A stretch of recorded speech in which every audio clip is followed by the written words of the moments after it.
மச்சான் சொல்றா, நம்ம ஊர்ல மொக்க ஜோக்கு சொல்லி சாவடிக்கிறவன் ஒருத்தன் வந்திருக்கிறான்டா. அவன் எல்லார் வீட்லயும் போயிட்டு ஒரு மொக்க ஜோக்கு கேட்பான். உன்கிட்ட யாராவது புரியலன்னு சொன்னா நீ என்ன சொல்லுவ? அதுக்கு மட்டும் நம்ம பதில் சொல்லன்னு வையே, ஒரு கன்றாவையான ஒரு சிரிப்பு சிரிச்சு எல்லாரும் சாவச்சிருவான்டா அவன்.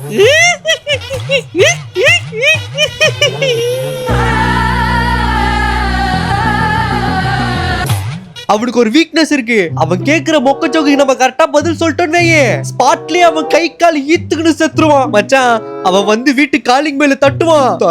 திறந்துடாத சரியா? என்ன பண்றது, அந்த மொக்க ஜோக்கு கொலைகாரன் வந்திருப்பானோ? பரவாயில்ல பாத்துக்கலாமா?